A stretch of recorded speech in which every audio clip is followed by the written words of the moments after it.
ressources numériques prennent vie sur la plateforme Campus Formation Nathan. Un des gros avantages du numérique en formation, c'est le suivi des apprenants. Toutes les activités effectuées par vos apprenants sont enregistrées automatiquement et restituées dans des rapports pensés pour les formateurs.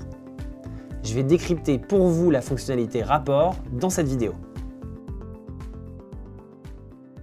La fonctionnalité qui nous intéresse dans cette vidéo est donc rapport des stagiaires. J'ai donc 4 types de rapports et je vais commencer par le rapport des tests. Le rapport des tests permet de générer un rapport sur un test effectué par un groupe sur une ressource. S'il n'y a aucun test qui a été effectué par ce groupe dans cette ressource, vous ne pourrez pas afficher de rapport. Donc je vais donc commencer par choisir mon groupe, la ressource que j'ai testée, donc en l'occurrence pour moi c'est l'évaluation socle numéro 1, et enfin le test que j'ai effectué. Tous les choix de recherche sont des tests qui ont été effectués. J'ai évidemment beaucoup plus de tests, mais là je sais que sur l'évaluation numéro 1, domaine 1, j'ai effectué un test, et sur le domaine 2, j'ai effectué un test. Je choisis donc l'évaluation numéro 1, domaine 2. Quand les 3 critères sont choisis, je peux cliquer sur « Appliquer ». Voici donc le rapport des tests. Il est très important de comprendre que ce rapport correspond aux résultats du groupe avant tout et au score général obtenu par chacun de ses membres. On peut donc trouver la note de Jean Pereira, qui a donc eu 50 à ce test-là, Franck 56 et Olivier 81. La barre violette correspond à la moyenne du groupe. Et on a donc une petite indication sur les élèves qui sont au-dessus de la moyenne et ceux qui sont en dessous, avec le code couleur.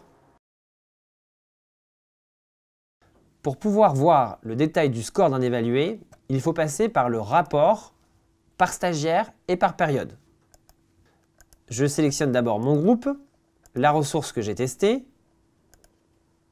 et enfin le stagiaire qui m'intéresse. Je vais prendre par exemple Jean Pereira. Il ne vous reste qu'à définir une période. Attention, si vous cherchez le résultat à un test particulier, il est conseillé de définir la période la plus resserrée possible. Quand tous les champs sont remplis, vous pouvez appuyer sur le bouton « Appliquer ». S'affiche alors le score détaillé de Jean Pereira sur ce test. Ce test a été indexé par compétences, donc je peux voir que pour utiliser les règles de base de calcul et du raisonnement mathématique, Jean a eu un résultat de 50% et la moyenne du groupe est de 66%. Ainsi de suite. Se repérer dans l'univers, il a eu 61%, la moyenne est de 79%, etc., etc. Donc là, je vois bien le score détaillé par compétence pour Jean Pereira. Troisième rapport, le rapport des groupes. Il est identique à celui du rapport des tests, mais cette fois-ci, on va générer des rapports de formation.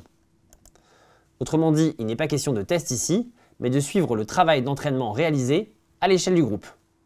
Je sélectionne donc un groupe, une ressource sur laquelle il a travaillé,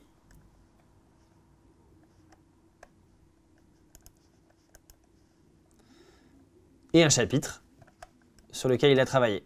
Quand les 3 critères sont choisis, je peux cliquer sur le bouton « Appliquer ».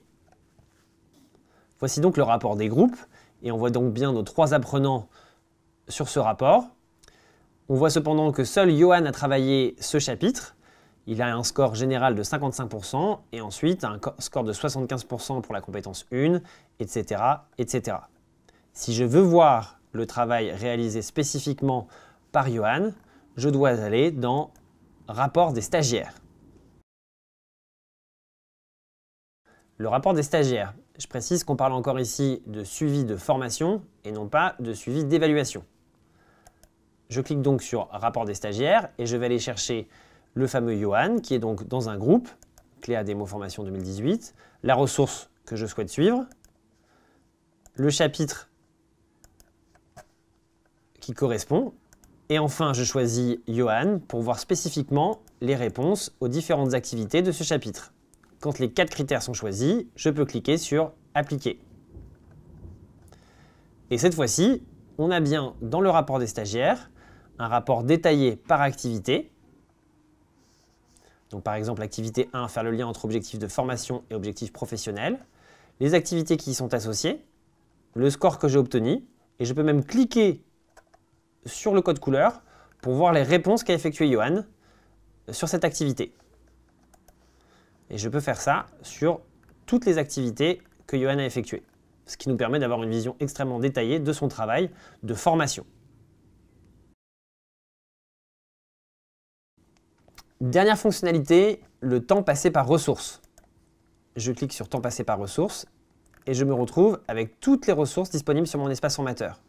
Je sélectionne les ressources qui m'intéressent et je clique sur exporter pour télécharger sur mon ordinateur un document au format tableur qui correspond à chacune des ressources.